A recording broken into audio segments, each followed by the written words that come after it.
Good afternoon, everyone. Welcome to the Hawaii Virtual College Fair. As you're filing in, I'll take a moment to thank you for joining us. A few housekeeping announcements before we get started. You can use the Q&A button on your screen to type your questions to our presenters at any time.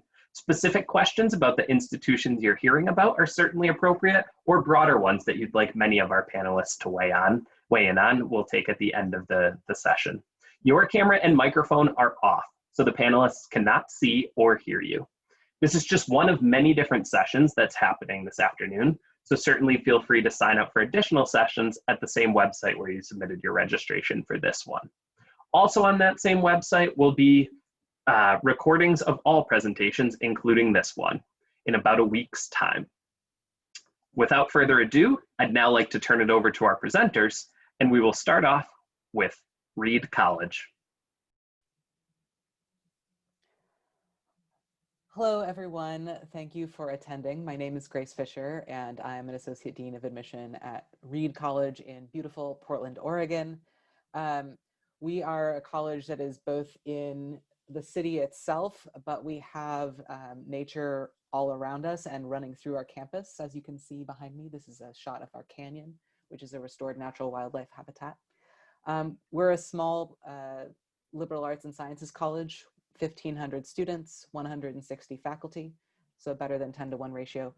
And the real heart of Reed is that students come here seeking intellectual community, by which I mean students come to Reed because they love learning and they want to be around other students who love learning as much as they do, who are really excited to carry out conversations in the classroom and outside of it. They connect around ideas and they connect around the things they're passionate about. That said, Reedies take ideas seriously, perhaps, but they don't take themselves too seriously. There's a strong sense of sort of bucking tradition in a lot of different ways. And they're the type to have a sense of play with what they're learning. You know, you're using statistical methodology in class to figure out how many trees are in Alaska. And then you might be also using it to try to figure out with your friends who's going to win the Bachelor. So that sense of playfulness and sort of joy around ideas is a particularly Reedy trait. And the educational style and the curriculum at Reed are really set up to maximize that feeling, this environment of sort of radical egalitarianism and intellectual inquiry. More examples than I have time for, but I think some of the highlights, first of all, we all go by first names. We're not interested in traditional classroom hierarchy. We don't think it serves our students. So your professors are Pancho and Kara, not Dr. Savory or Professor Cervini. That just feels different from the beginning of your time at Reed. At Reed, you earn grades and have a traditional college transcript, but you don't see your grades in your day-to-day life unless you ask to. Instead, all of your learning is, all of your work receives deep, in-depth written feedback. So you're getting away from the kind of high school mindset that is so common of, all right, I need to get a 93 on this to keep my A in this class and things like that, that kind of running total. And instead focusing on, did I adequately, explore this idea? Do I feel like I practiced this skill? Do I feel like I proved my point? That feels different. That changes how you interact with your work. It changes how you interact with the people around you because you're not thinking about your own grades. You're not thinking about theirs either. Finally, you're an active participant in your education at Reed. Colleges, and I think that'll be true for all of the colleges you're hearing from today, you're not in college just to absorb facts, although that's part of the learning process, right? But what we're going to teach you at Reed is not just how to learn facts, but how to use them, how to take in information and use that information as a springboard to create new knowledge and create new meaning. Basically, you're going to learn how to do research or creative work. And in your senior year at Reed, every single student will actually have a year-long one-on-one class with a professor where you carry out a research or creative project. We call that your senior thesis. So you actually end your time at Reed writing a small but not insignificant book that goes into our library for the rest of time. Beyond the academic environment, which is certainly a huge draw for students, the other things to know about Reed is that in terms of how students relate to each other, We operate on an honor principle, which is actually not a written set of rules, but rather a shared idea, a shared commitment to doing right by one another, and students being given the power to govern themselves and decide how the college works and what activities exist and how the college uses its money for student activities. And so students at Reed really make Reed what they want it to be. We also have always been a school really dedicated to inclusivity, both in the sense of diversity, equity, and inclusion, but also in the way we operate our student groups. Every student group at Reed is open to anyone who wishes to join. So we have no fraternities and sororities. We have no NCAA varsity sports. If you are intrigued, if you want to learn more, if you want to maybe be a part of this, the things to know about admission this year, we've never had an application fee, so you don't have to worry about that. And we are test blind. So we were actually not using test scores in our evaluation this year of candidates. So you don't have to worry about whether or not you have them, whether or not you think they're good enough. We simply won't be using them. And I'll end by sharing a fun fact, which is that we have a nuclear reactor on campus that any student can become certified to operate, and is the only one in the world operated primarily by undergraduates. So with that, I will pass it on to Pomona. Great. Thank you so much, Grace. And as you mentioned, up next is Pomona College. All right. Thank you so very much. I'm very happy to share my screen here and move you through a few slides in my 6 minutes. Let's see. Everyone can see that. My name is Adam Sapp. I am the Director of Admission at Pomona College. Pomona is one of the Claremont colleges. We happen to have 3 Claremont colleges in today's program, so I am going to give a little bit of an overview of the Claremont system. We're located in Southern California, about 35 miles east of Los Angeles. That's about an hour from Santa Monica, an hour from the beaches of Orange County, a couple hours from San Diego. And we are, as you can see there from the map, often called the 5 Cs. The Claremont colleges are a consortium of schools. Pomona is the oldest of the Claremont colleges, founded in 1887, but each college was subsequently founded after Pomona, was founded and really reflects the time period in which it was founded. I won't go too deeply into each school other than just to sort of reference them, because we do have admissions officers from a few of the schools here today. But Scripps College was the second college founded in Claremont, founded in the 1920s. Scripps is a women's college. It was founded in the age of suffrage, and so that seems to make a lot of sense. The third college founded was Claremont McKenna College, founded in the middle of the 1940s to educate returning GIs from World War II. Today, Claremont McKenna is a liberal arts college with a slight curricular emphasis in economics, politics, and international relations, which certainly makes sense when connected to its founding. Harvey Mudd, the fourth institution, was founded at the height of the space race. And as you can imagine, that means science and technology. And we'll learn a little bit more about Harvey Mudd today, but that is very much a cornerstone of the life at Harvey Mudd, is the STEM life. And then finally, Pitzer College, founded in the 1960s in this age of social justice and societal upheaval and the questioning of many societal and social norms. And we'll learn a little bit more about Pitzer College and how it carries out that mission even more broadly to this day. The Claremont colleges operate on one simple premise. You attend one school, but you can take classes at any of the schools. And you live at one school, but you can participate in extracurricular activities at any of the schools. Each of us are independent in our administration, but we collaborate on classes. And so we have 6,000 students at the Claremont colleges, 2,500 courses at the Claremont colleges, 17 dining halls. Your dining hall card gets you into any of the eateries at the Claremont colleges, and lots of other features, which I won't go into today, but they include joint majors, joint programs, and lots of lectures and shared resources. Next, I want to talk a little bit about Pomona College. As I said earlier, we were founded in 1887. We have 1,655 students on campus today. We have about 48 majors. Those majors are divided into the arts and humanities, the social sciences, the natural sciences, and what we call ID, or interdisciplinary majors. We have one of the highest four-year graduation rates in the country, and we're really proud of our incredibly diverse student body. In this year's class, 55% of students at Pomona identified as domestic students of color, and as a student body, students come from all 50 states, Puerto Rico, Guam, and the Virgin Islands, and 60 different countries. We're about 13% international at Pomona. Internships, as you can imagine, at all of the Claremont colleges are a big deal, but our proximity to Los Angeles and being in a really large urban space where there's lots of access to Fortune 500 companies and corporations, that's a big deal. Certainly true at Pomona, 40% of sophomores do an internship in LA. And true to form, as a liberal arts college, we value small classes with an average class size of 15 and a student to faculty ratio of 8:1. It's a little about the place. Now I want to tell you about the people. I've picked 3 stories here that I think are so important, and I think they highlight the essence of Pomona College. So many of our students will do research with professors through our summer undergraduate research program, the SERP program, which funds students up to $5,000 for a summer research project. This year in pandemic times, we changed it to an online virtual research project, but many students still completed the RAISE program that we had and were given a stipend as well.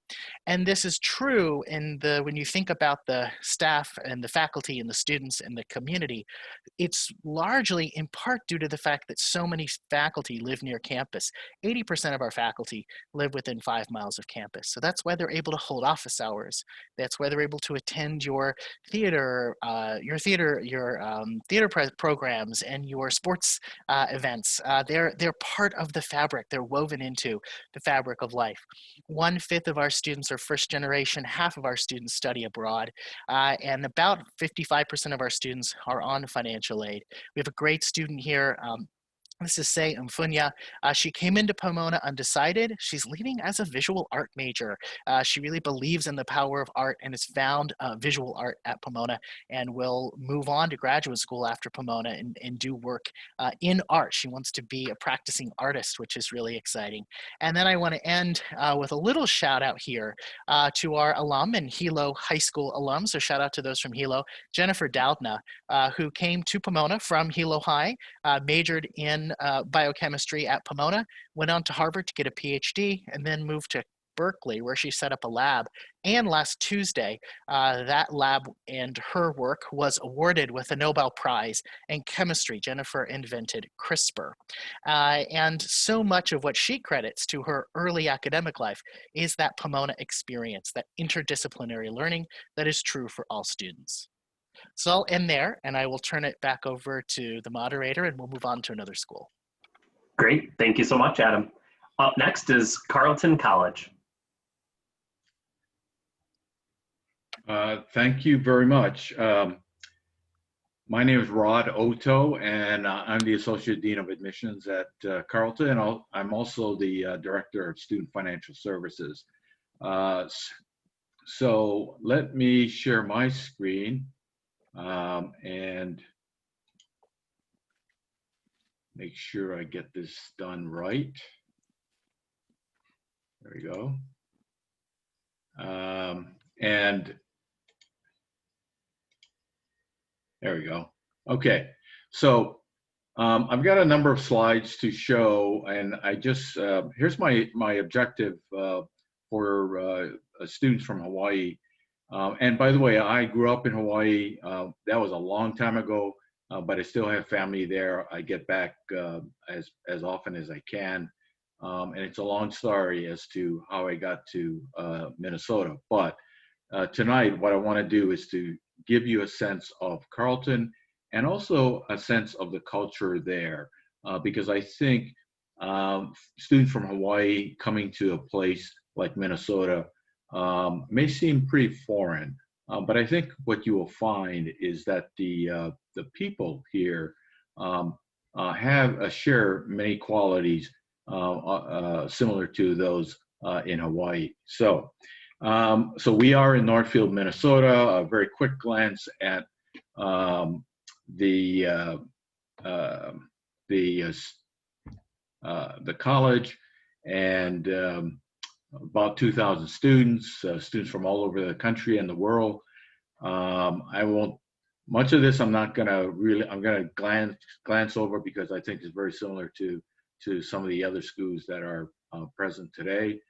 But more important is you get a sense of the campus by some of these photos. Carls, as we call our students, are often described as curious, friendly, inclusive, collaborative, hardworking, adventurous, relaxed. Descriptors that I think if you were to meet some Carleton graduates, you would agree with. We are in Minnesota. It is the middle of the country. It's in the Midwest. Often people refer to the Midwest as the heartland of America, and I think that you would find actually it's far away from Hawaii, but I think you would find it very comfortable once you got here. We are in this is a couple scenes of downtown Northfield. It's a historic town, and there's a story behind that. I won't go into it, but just know that it was the site of the last attempted bank robbery of the Jesse James gang. 40 miles from the Twin Cities, Minneapolis, St. Paul, where you can, if you want to, take advantage of all of the activities of a large city. But Northfield, indeed, is a small town of about 20,000 people. Academics, there's 3 terms. I'm going to get into that in a minute. And there's 2 courses that students have in common when they get to, or 2 experiences. When you first get to Carleton, you get into an A&I seminar, argument and inquiry, and that starts your academic program at Carleton. But then you end with comps. All seniors are expected to do a comprehensive project, and for many students, that ends up to be a major paper that they write with their advisor. But the number 3 is important at Carleton. So if you leave this tonight or today with remembering anything, just remember the number 3 for Carleton, because we have 3 terms: fall, winter, and spring. Each term is 10 weeks long, and during each term, you take 3 classes. That's a full load at Carleton. So 3 terms, 3 courses each term. And then during your time at Carleton, about 1/3 of the courses are going to be distribution requirements. They're going to include courses from all the major divisions of the college. They're going to include courses that emphasize writing. We have a language proficiency that we want students to have. And then about 1/3 of your courses are going to be in your major, and then 1/3 elective courses. So in general, about 55 areas of study. You can design your own major if you want.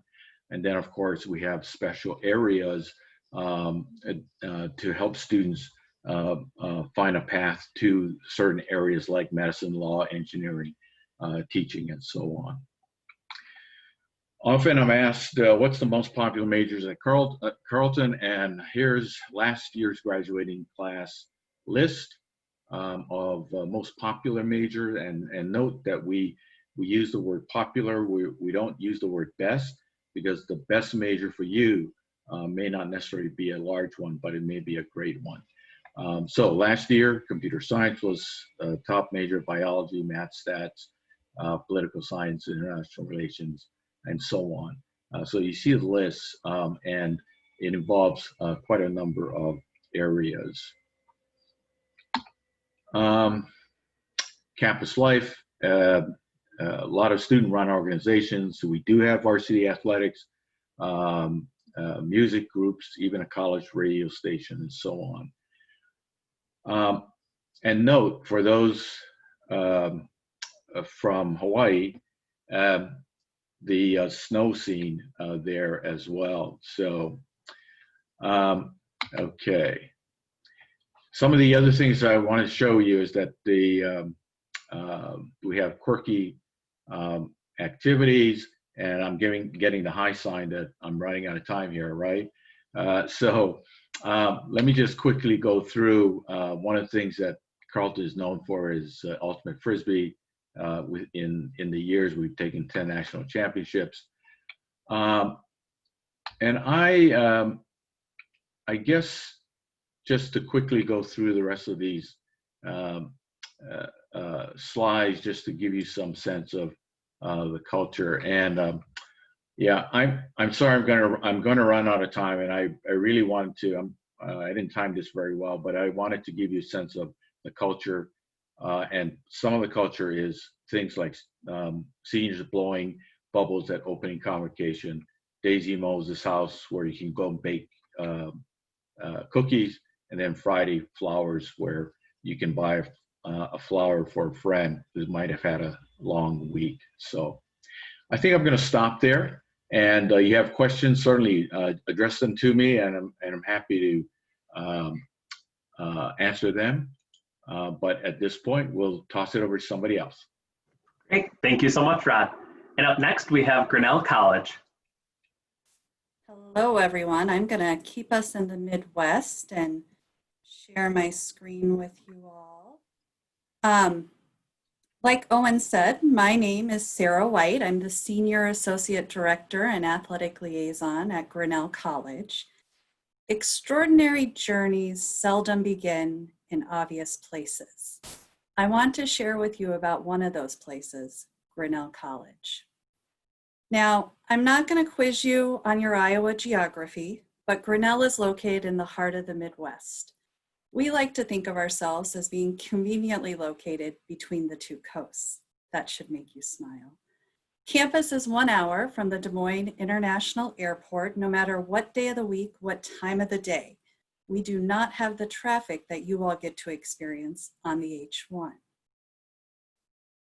Grinnell College is located in the community of Grinnell, which is about 10,000 members, and the college is located only a few blocks from the downtown district. Our student body is about 1,700 students, all undergraduates, which means all of your classes will be taught by a professor. When you need help, you'll actually go to the professor for help. And then we are also very fortunate that we have a $2 billion endowment, which makes a lot of things possible on our campus. Grinnell students find their way to campus from all over the world. Our classes are discussion-based, so we think it's important to have a variety of viewpoints represented. We have a unique curriculum called the Individually Advised, which means outside of the requirements for your major, you only have one required course called the First Year Tutorial, which is a welcome to Grinnell both academically and socially. And it's taught the first semester you're on campus. Outside of your first year tutorial and the requirements for your major, everything else is looked upon as electives for you to pick and choose from. One of the main reasons that this curriculum style works is because of our very strong academic advising. At Grinnell, we have a three-pronged advising system. When students arrive on campus, they receive an academic advisor, a Center for Careers, Life, and Service advisor, and a residence hall advisor. These advisors help guide and shape each student's individual Grinnell experience. At Grinnell, we recognize that learning takes place both in and outside of a typical classroom setting. Grinnell students work closely with the Center for Careers, Life, and Service to discuss not only what life after Grinnell might look like, but what opportunities might they want to take advantage of during their time at Grinnell. Some of those opportunities might be a funded internship or an industry tour. One of the best kept secrets is some of the best internships in the country they don't actually pay students to do. So if you do get one of those, you could apply for funding through Grinnell. Grinnell works hard to level the playing field for everyone, so everyone has access to all the out-of-classroom opportunities. While some students do choose to go directly to graduate school, others do enter the professional world right after Grinnell. And I know that for most of our students, one of our most popular questions is, what in the world is there to do in this small town in the middle of Iowa? Well, we stopped apologizing for our location long ago. We see the fact that we're in a small town in the middle of Iowa truly as an asset to your college experience. You're going to have the opportunity to be part of a robust, intentional community. A typical year at Grinnell, there's over 100 different clubs and organizations, over 500 different campus events, and everything's free. We're Division III in the Midwest Conference for varsity athletics. Plus, we offer a plethora of fine arts performances and activities that you can participate in, even if you're not a fine arts major. In addition, we strongly encourage our students to participate in off-campus study before they graduate. About 70% of our students do that in a couple different ways.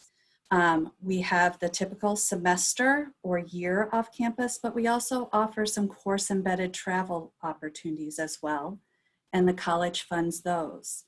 We also fund student research, and all of our students will do research while they're at Grinnell, and 55% of our students will actually get to design their own research project, conduct that research. It can be done anywhere in the world. And then we work with them to have the research presented in a professional setting. And again, we fund that opportunity. Now we're going to get to everybody's favorite, and I know we're moving quickly here, so bear with me. Admission and financial aid. At Grinnell, admission is holistic. We look at the student as the entire student. You are more than just your GPA and list of extracurricular activities. So we look at everything when we're reviewing applications for admission. We are a common application user. We do not have a supplement, nor do we have an application fee. In addition, we are need blind in admission for domestic students, which means you are admitted to Grinnell based off of your merit, not based off of your family's ability to pay. 86% of our students are receiving some type of financial aid. We also meet 100% of institutionally determined need, and we do offer merit scholarships. Our financial aid deadlines mirror our admission deadlines. And this year, for the students who are applying for fall of 2021, we are test optional. So if you have not taken an exam, or maybe you've taken the exam but don't feel it's a good indicator of your true ability, you do not have to have a test score to apply to Grinnell this year. Now, we know this process can be overwhelming at times, so please don't hesitate to reach out to us. And I would say that's true of any of my colleagues on this panel. We are here to help. Good luck with your college search. You will all find a wonderful place to attend next year. Thank you. Thanks so much, Sarah. Our next institution is Harvey Mudd College. Great, thank you, Owen. Hello, everyone. My name is Tira Briggs, and I'm the Vice President for Admission and Financial Aid at Harvey Mudd, and I as well will share my screen. So what I want to talk a little bit about today is why we are called the Liberal Arts College of Engineering, Science, and Math.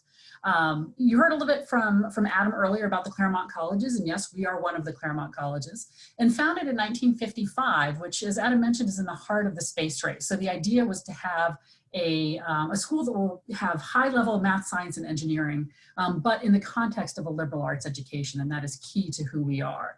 One little admission tip today as you're considering different colleges, take a moment just to read the mission statement of each of the colleges you're considering. Someone somewhere when the college was founded spent some time trying to distill the values into one sentence, and Harvey Mudd is an extremely mission-driven institution.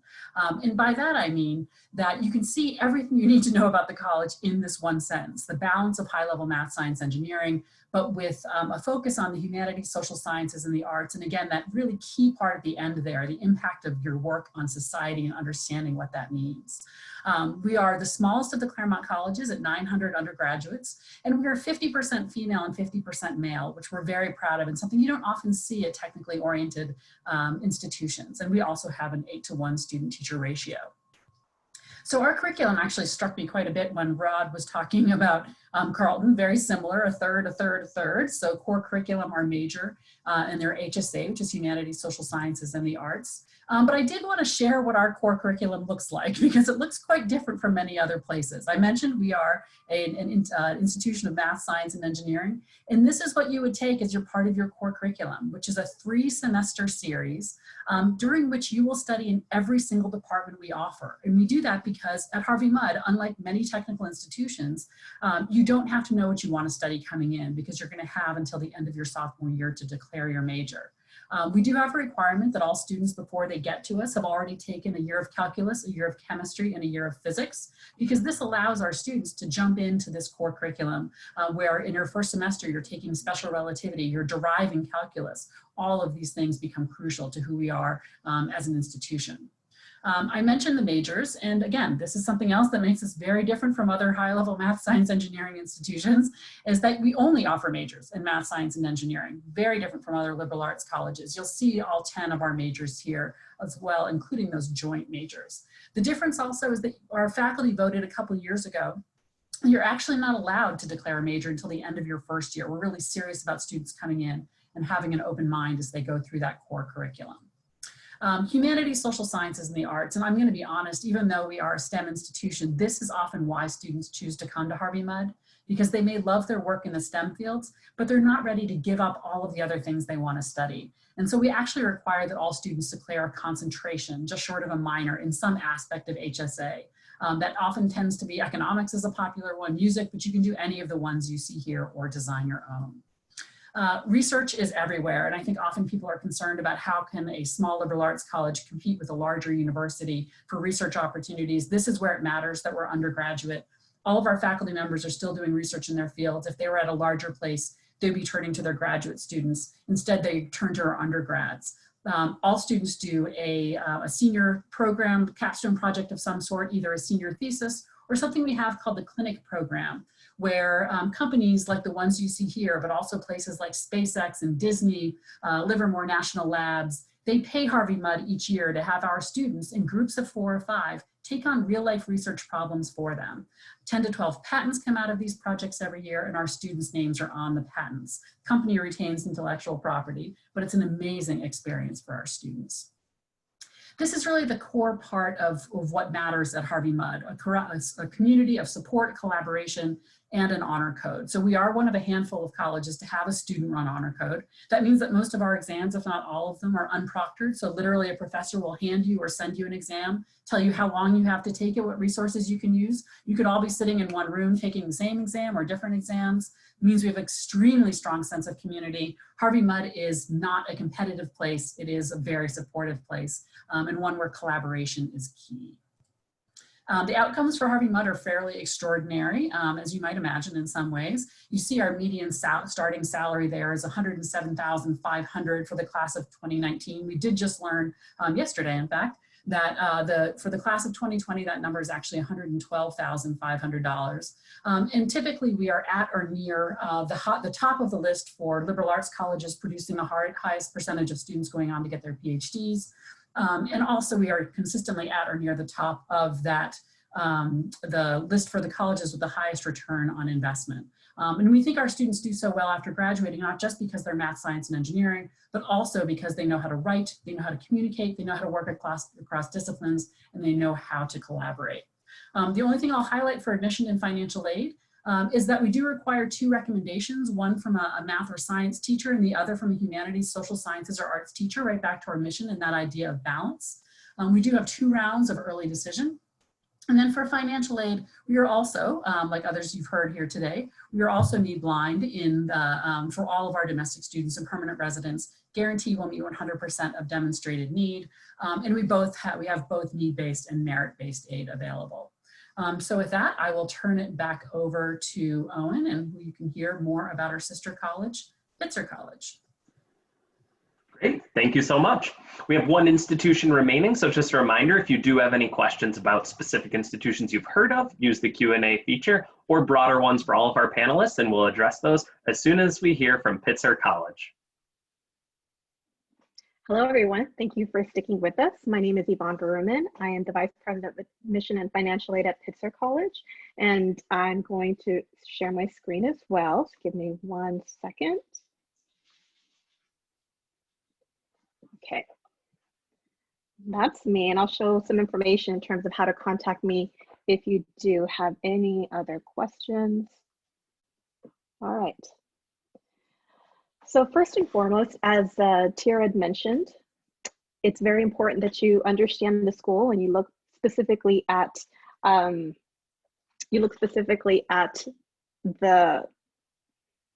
oh, no, it doesn't seem to want to go. Let's see. Okay, there we go. So you look specifically at the mission statement to understand what the institution is like. So first and foremost, for Pitzer, we were founded in 1963, as Adam mentioned. We are a member of the Claremont Colleges, and we produce engaged, socially responsible citizens of the world through an academically rigorous, interdisciplinary liberal arts education, through social justice, intercultural understanding, and environmental sensitivity.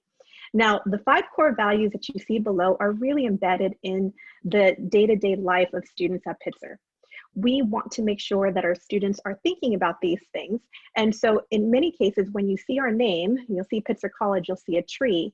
And in that tree, you'll also notice it'll say providatory or mindful of the future. And this is, again, for us, it means, again, mindful of the future. Your education is not just for yourself, but for the benefit of others. And so these core values are part of who we are. You'll see our campus, and I don't know if you can tell very much, but the landscaping is a little different. And this is all part of our objectives in terms of being environmentally sustainable. You'll see landscaping there in which we really try to make sure it's native to the land. So we feature solar panels, a gray water system, smart air conditioning, green roofs, and again, drought-resistant native plants, because again, California is actually a drought state. So we want to make sure that our students are mindful of the energy and our resources. Another very important core value that I want to be able to stress is that we are very interdisciplinary. And so just like many other institutions, we offer you a variety of different majors. We have about 40 different majors.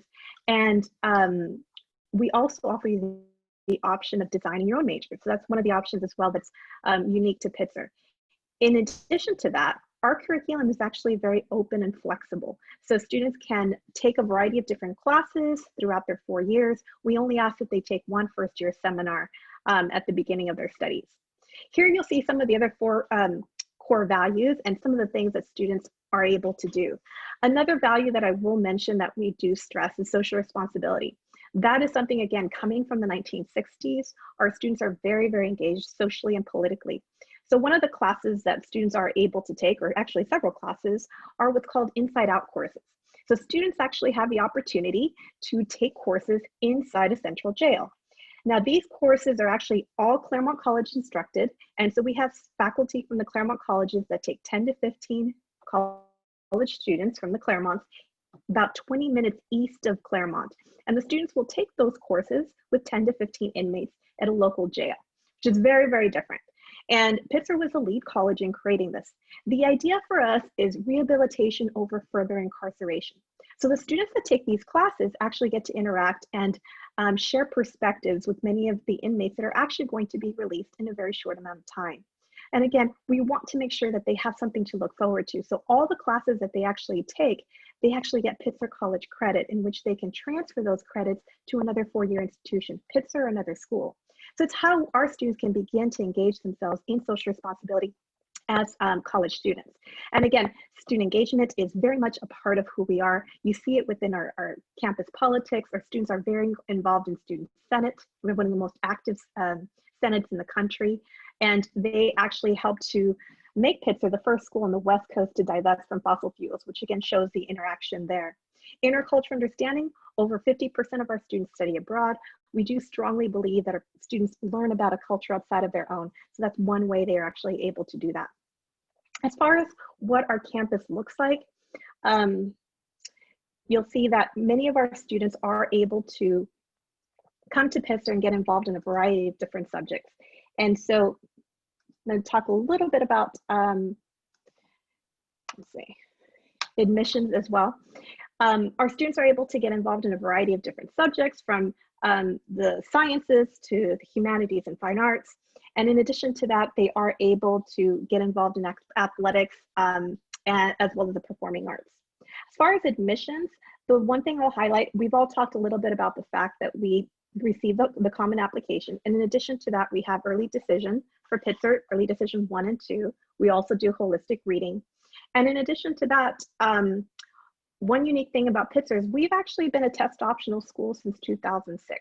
I'm sorry, 2003. So we have over 16 years of reading students without SAT scores. So if that is a consideration for you, please keep us in mind. We are looking for students that are generally going to be able to contribute to our core values.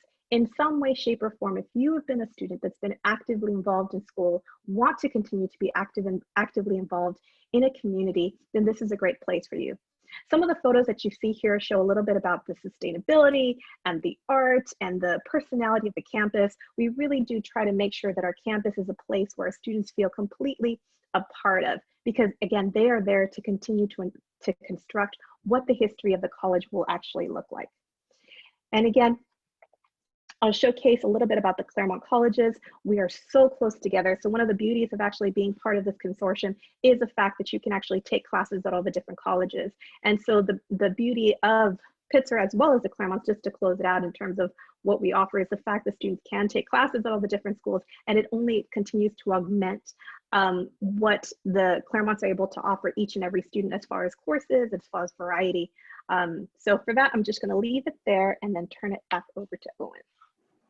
Great. Thank you so much. We have just a few moments remaining, so we'll bring all of our college representatives back and do a quick little Q&A. We had a great question submitted, and we'll kind of combine them into one. In the order of your initial presentations, if you wouldn't mind sharing if you are currently hosting campus visitors, as well as if you have fly-in programs a student was particularly interested in, but then also just more generally, whether you're having visitors right now or not, at some point students will be able to return to your institution, and when they do, what's that one place on campus that they just need to see? Where can they not leave campus without stopping by? I guess that means I'm first.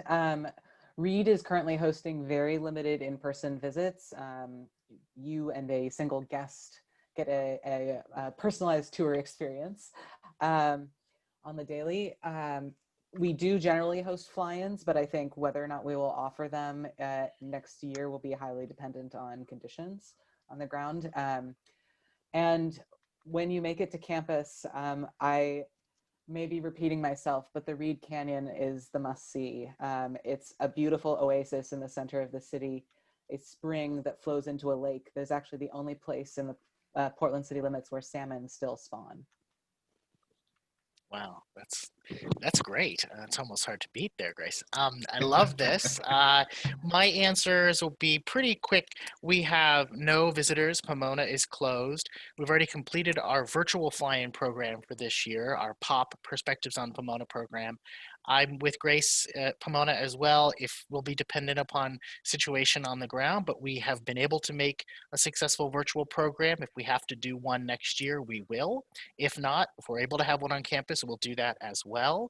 And then when you can visit in the future, I would hit up Marston Quad. It's gorgeous, it's beautiful, it's this really beautiful green space with lots of big trees, and students take classes on it, they sunbathe on it, they walk their pets on it. It's just a collective gathering space on campus. It's really nice to be in. At Carleton, we are in session. Most of our students are on campus right now, and we're doing well. We're still hopeful that we can remain on campus for the rest of the term and for the winter. However, we are not entertaining any visitors in admissions at this point because obviously we want to keep that bubble at Carleton as safe as possible. Our hope is that by the time admitted student days arrive for those students who are admitted to Carleton, that we might have some actually on-campus visits, but we'll have to see. The spot, I would say, there are actually two spots, but the one spot I would say that students should go to when they visit Carleton is our Arboretum. It's 800 acres, it's huge, and a lot of students literally go in there and figuratively get lost in there. They don't really get lost, but you can really have a very nice quiet time by yourself or take a hike with friends. Similar to the other schools, Grinnell is not currently open for visitors. We're monitoring public health like everybody else. When we have visitors, we have a fly-in program. We have a virtual one right now. Quickly, where I'd tell you to stop by is the Joe Rosenfield Center. It's our student center. It's a great hangout space. Thanks. So yes, we have no students on campus. At the moment, we have no visitors or who are allowed on campus either. We are hoping for that to happen. We've had 3 virtual fly-in programs already this fall. And the place I would suggest that students visit is actually something we have called the Quiet Place, which is a Zen garden in the corner of our campus where I think students really like to find a place to retreat. Similar to my colleagues from the other Claremonts, we are also closed, unfortunately, so our students aren't able to be on campus. We are offering live tours, virtual tours, so you can actually log onto our website and actually find those, as well as live information sessions done by our students, as well as interviews and our virtual lobby, all hosted by our students, which again goes back to our student engagement piece. We have already had our fly-in program. We will have one in the spring for our admitted students. And as far as a place to be on campus, it's the Grove House. If you haven't been there, you absolutely have to go and have some cookies. It is infamous amongst our alumni in terms of the absolutely best cookies. So that is definitely, and then we also have chickens. And so the cookies, the chickens, as well as the garden in the back are a great place to go. Excellent, great. Sounds like some great spots on campus. Well, thank you to everyone for joining us, and thank you to our panelists for giving up part of their afternoon to share your stories as well. When this webinar ends, you'll be prompted with a brief 4-question survey. We would appreciate any feedback you could provide. Also, just a reminder that a recording of this session, as well as all others, will be available on the same website where you registered within about a week's time. And please be sure to register for a session in the next block as well. Thanks so much and have a great afternoon.